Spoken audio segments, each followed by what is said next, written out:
Comienzo por atender el cuestionamiento del diputado Alfredo Ferreiro. Efectivamente no se trata de un tema nuevo. Si nosotros revisamos las cifras de los últimos años, encontramos que el incremento está aparejado con el incremento de la violencia que hemos vivido en el país. En la administración de 2000 a 2006 hubo en el sexenio 23 homicidios a periodistas. Hay distintas fuentes, como se ha dicho aquí, voy a referirme a las de artículo 19.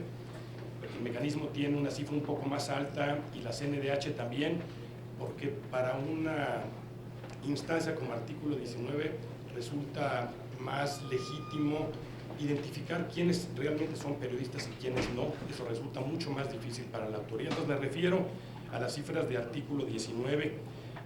En esos años hubo 23, pero es importante destacar que el último año, que es 2006, hubo 10 homicidios de periodistas. En los siguientes 6 años hubo 47 homicidios de periodistas y en los primeros 4, lo que va de esta administración son 33 y en los primeros 4 años de esta administración 27 son estas básicamente las cifras. No se trata ciertamente de un asunto nuevo. Nos preocupa lo que ha venido sucediendo en estos meses de este año, el comportamiento que hemos tenido en los primeros meses, y exactamente a partir de ello es que se anuncia este programa extraordinario que tiene que ver, por una parte, con el fortalecimiento de las tareas de investigación y de las fiscalías, y por otro lado el fortalecimiento del sistema de protección. Preguntaba sobre el caso de Colombia. Colombia, como decíamos, es pues el caso emblemático de un mecanismo de protección. No se refiere solamente a defensores o a periodistas, incluye otros segmentos, otros sectores de la población, pero le comento, por ejemplo, que el mecanismo de Colombia tiene alrededor de 10,000 personas protegidas y tiene un presupuesto de alrededor de 180 millones de dólares al año. Se trata de un mecanismo muy grande, es un mecanismo autónomo, muy robusto, pero ha servido la experiencia que ellos han alcanzado para apoyar sobre todo las tareas técnicas en el fortalecimiento del mecanismo. Finalmente, con respecto a la pregunta del diputado Ferreiro, debo decir que lo que hemos encontrado en los gobiernos de los estados, en todos los casos, en la tarea que estamos llevando a cabo, es disposición y compromiso. A los gobiernos locales les corresponde una parte importante. Les ha correspondido en el mecanismo porque el mecanismo no tiene estado de fuerza. El mecanismo tiene escoltas que forman parte del mecanismo, no son escoltas de corporaciones de policía, son escoltas del mecanismo. Tiene recursos, por ejemplo, para infraestructura, para instalar cámaras de videovigilancia, para fortalecer cercas, etcétera, pero no tiene estado de fuerza. Entonces requiere siempre del estado de fuerza local. Lo que hemos hecho en esta etapa es fortalecer estos esquemas de comunicación para que realmente podamos contar con el apoyo de los gobiernos de los estados. Y voy a hacer referencia un poco más adelante al resto de las tareas que están incluidas en el programa extraordinario. Respondo a la pregunta del diputado Monreal, ¿cuáles son las medidas preventivas del senador Monreal? ¿Cuáles son las medidas preventivas? En realidad, el fortalecimiento de las instancias técnicas del mecanismo, la posibilidad de atender oportunamente a un periodista es la tarea fundamental, pero entendemos que no es suficiente, senador, que el mecanismo no puede cumplir con su tarea solamente a partir de la atención individual de las personas. Comentaba yo el ejemplo de Chihuahua. Lo que estamos haciendo en Chihuahua es identificar cuáles son las causas de estos riesgos y de esta violencia. Y a partir de las causas, intentar revertir esa situación. Hay aquí representantes muy destacados de Chihuahua. Nadie en Chihuahua puede ignorar que un problema de violencia de los derechos humanos tiene que ver con la Sierra Tarahumara y con las condiciones de explotación forestal de la Sierra Tarahumara, de decisiones de CFE, de Conagua, de la Procuraduría Forestal. Lo que hemos intentado en el programa es identificar cuáles son las causas de esos riesgos, identificar en un diagnóstico cuáles son las decisiones de autoridad que tensan a las comunidades, que implican un riesgo mayor para las comunidades, y lo que estamos haciendo es tratar de revertir esas causas. La tarea de las acciones extraordinarias, sobre todo por lo que hacen las unidades de los estados, lo que pretende es eficientar la parte preventiva, sobre todo en la identificación oportuna de los riesgos, y como decía, me referiré a esa parte un poco más adelante. La diputada Lía Limón pregunta sobre la situación financiera del mecanismo. El mecanismo de protección se financia a través de un fideicomiso. No, y con esto respondo también a la pregunta que hizo la senadora Dolores Padierna, no aplica el principio de anualidad del presupuesto. En el caso de los programas presupuestales, terminando el año, si el presupuesto no se agota, están obligados a reintegrar los recursos a la tesorería. No sucede en el caso del mecanismo porque se financia a través de un fideicomiso. Por ello, este año el mecanismo ha podido subsistir a partir de los remanentes de los años anteriores, y efectivamente, como aquí se ha dicho, el mecanismo comenzó a recibir recursos en 2012, 40.8 millones, 127.5 en 2013, 118 en 2014, 102 en 2015, 88.9 en 2016, y como tenía recursos en 2017, la decisión fue que no se le asignara recurso al fideicomiso en 2017. Pero el incremento de la protección ha sido también exponencial, diría yo.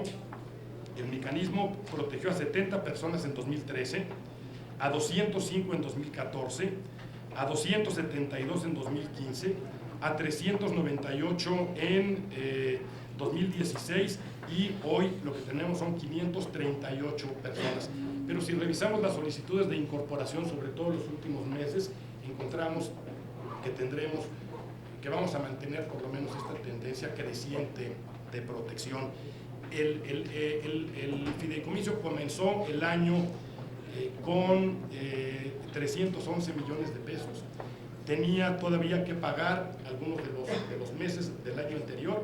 Con los recursos que tenemos al día de hoy, el fideicomiso va, si mantenemos la tendencia a agotar estos recursos en el mes de octubre, y tenemos ya el compromiso, debo decir, de la Secretaría de Hacienda, de que habrá recursos para sostener el mecanismo en los meses que restan de este año, y naturalmente habrá de hacerse la propuesta a la Cámara de Diputados en el presupuesto de egresos para financiar al mecanismo el próximo año.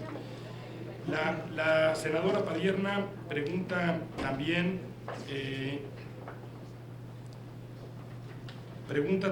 sobre la empresa prestadora de servicios, que es efectivamente una empresa denominada RCU. Esa es la única proveedora de servicios en el mecanismo. Así se consideró cuando se creó el mecanismo. Esta empresa fue contratada en la anterior administración, en 2012, y lo que nosotros hemos encontrado es un buen servicio.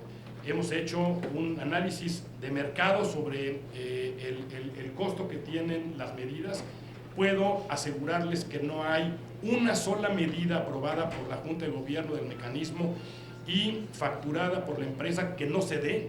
Absolutamente todos los servicios que se facturan son servicios que se están dando.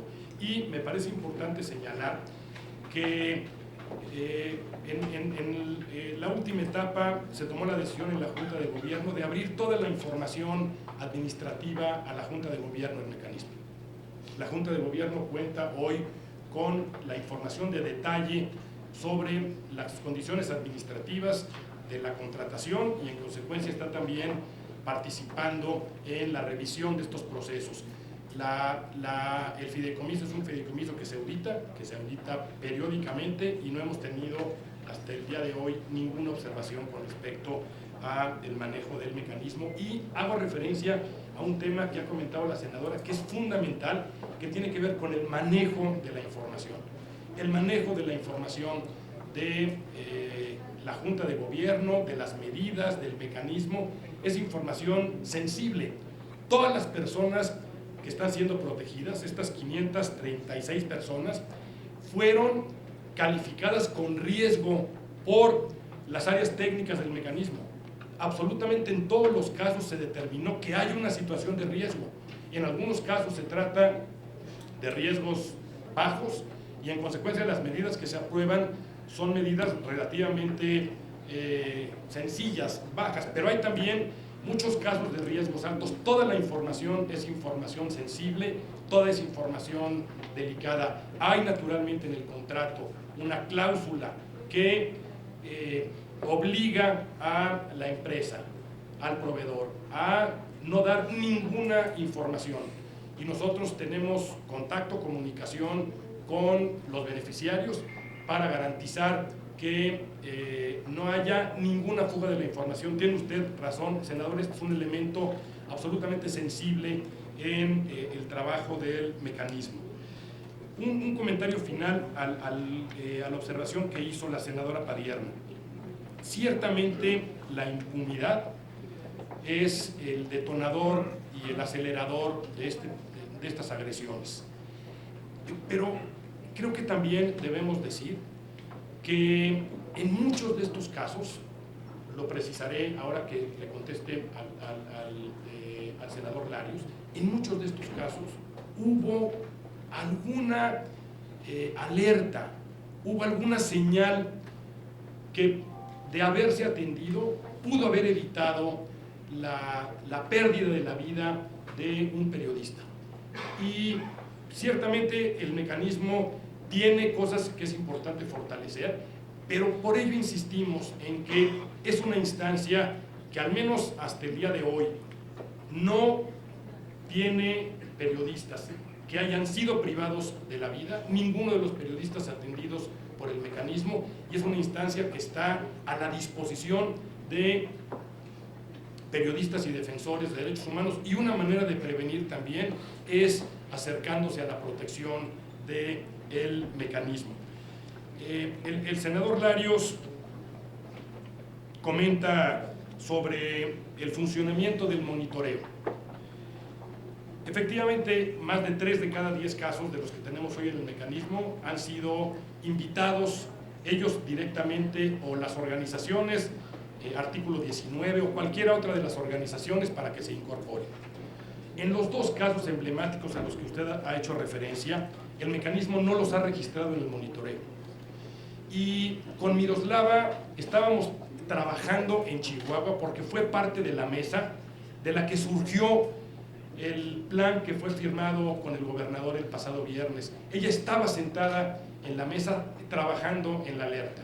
Sabemos ahora que Miroslava comunicó a distintas personas, incluso lo comentó con su medio, el riesgo que advertía.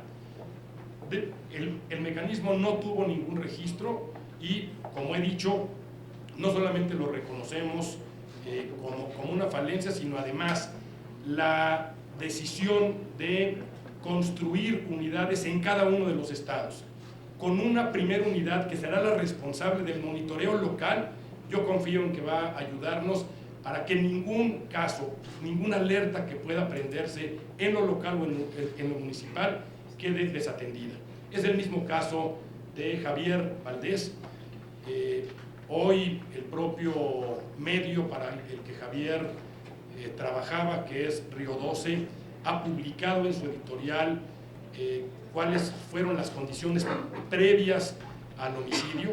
No voy a sumar ni una sola coma a lo que ellos han dicho. Me parece también que había puntos, había alertas que debieron haber sido considerados. Y hoy sabemos también que Javier había comenzado ya un proceso incluso para venirse a la Ciudad de México. Esto nos obliga a ser mucho más eficaces con estos trabajos de monitoreo y a pedir la confianza de defensores y de periodistas, a llamar a la confianza a defensores y a periodistas que consideren que hay una situación de riesgo para que se acerquen al mecanismo. Hay otros casos, probablemente el más emblemático de todos es el de Rubén Espinosa, que ustedes recuerdan el año pasado, un fotoreportero de Veracruz que fue privado de la vida en la colonia Narvarte, en la Ciudad de México. En el caso de Rubén Espinosa, el monitoreo identificó el riesgo, se acercó con una organización de la sociedad para pedirle que convenciera a Rubén Espinosa de que viniera al mecanismo. Desafortunadamente, antes de que eso sucediese, perdió la vida, fue privado de la vida en un delito que afortunadamente ha tenido una investigación, que tiene responsables que están hoy frente a los jueces, que están purgando una pena y en un caso ya con una sentencia. Y no podemos, senador, en ningún caso imponerle medidas de protección a una defensora o a un defensor o a un periodista. Yo debo decir que en los casos en donde encontramos resistencia, buscamos por todos los medios, nos acercamos con los directores de los periódicos, de las revistas, acudimos para hablar con ellos, para hacerles ver que los temores que pudiesen tener con respecto al mecanismo no tienen fundamento, que no hay información que obtenga el mecanismo que pueda ser en algún momento utilizada para limitar su libertad, que no hay ninguna información que detecte el mecanismo que sirva para algo distinto que su protección.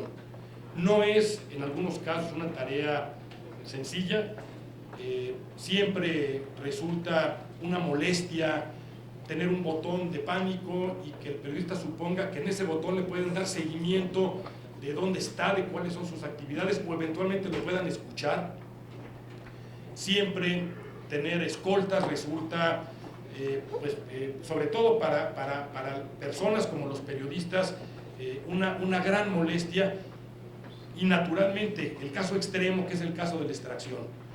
En algunos casos de periodistas que han perdido la vida, nos hemos acercado el mecanismo a advertir que había una situación de riesgo, que es particularmente el caso de Cecilio Pineda, el periodista que fue privado de la vida en Ciudad Altamirano, en los límites de Michoacán y Guerrero.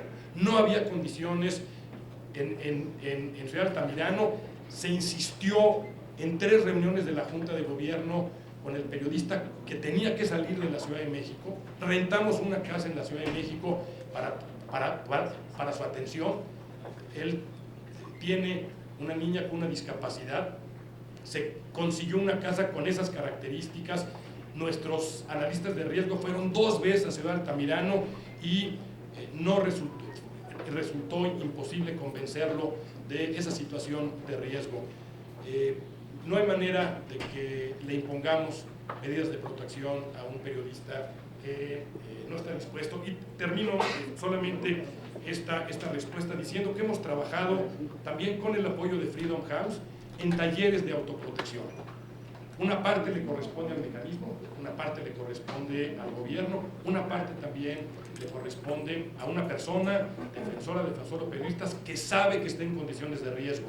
Y se ha trabajado intensamente en reuniones regionales con personas que están protegidas o no, para hacerles ver que hay una parte que les toca y para trabajar en estos talleres de autoprotección. Voy a terminar las preguntas del diputado Vidal y Arenas. Necesitaríamos... Sí, efectivamente.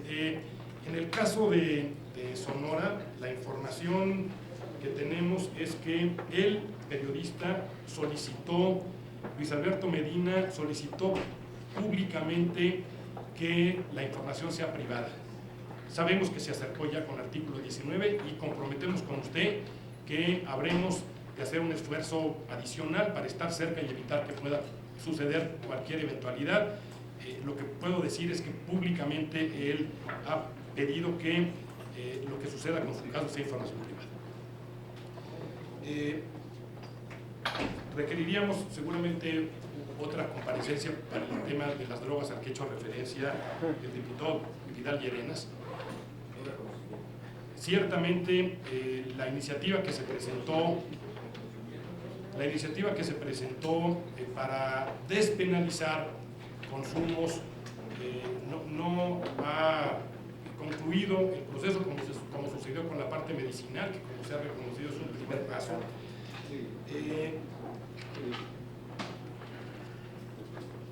Yo francamente tengo la impresión de que incluso las versiones más audaces en términos de legalización o despenalización mantendrán un margen importante de prohibición y en consecuencia de disrupción de la legalidad, porque no hay hoy en México y en el mundo un elemento mayor, un disruptor mayor de la legalidad que las drogas.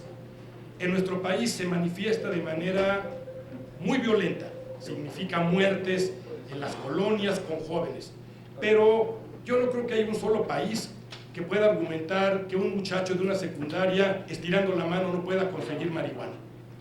Y en ningún lugar del mundo está legalizado el consumo de marihuana para menores de edad. No creo que haya ningún lugar del mundo en donde en un centro de diversiones una persona pueda solicitar cocaína o crack y no conseguirlo. Serán muy pocos. Y todos esos casos son también rupturas de la legalidad. Hoy las drogas son el disruptor principal de la legalidad en el mundo. Ciertamente, en países como México, esto se manifiesta de manera muy violenta. No solamente cuesta vidas aquí. Ahora se publicó hace unos días la información, por ejemplo, de las consecuencias letales de consumo de drogas en los Estados Unidos vinculado con opiáceos. Estamos hablando de decenas de miles de personas en fenómenos que ciertamente significan disrupciones a la legalidad. Creo que de la parte que me tocaba a mí, estos hago un comentario solamente, ciertamente artículo 19 registra en su estadística que una parte muy importante de las agresiones tiene que ver con agentes del Estado. Se ha repetido también esta pregunta por distintos legisladores. También nosotros en el mecanismo tenemos una estadística un poco menor que la de artículo 19, 53%, artículo 19, 40% nosotros. Y por ello, muchas veces, las medidas que aprueba el mecanismo están dirigidas a riesgos potenciales que pueden cometer agentes del Estado. Y por eso en muchos casos la petición que hacen los solicitantes en el mecanismo es que ni siquiera le demos información a los estados de que están protegidos en el mecanismo o que en los rondines no participen las autoridades más cercanas, que pueden ser las autoridades municipales. Ciertamente es una situación que está también fortalecida, que se puede comprobar con la información que tenemos en el mecanismo. Muchas gracias. Muchísimas gracias al subsecretario Campa. Iniciaríamos entonces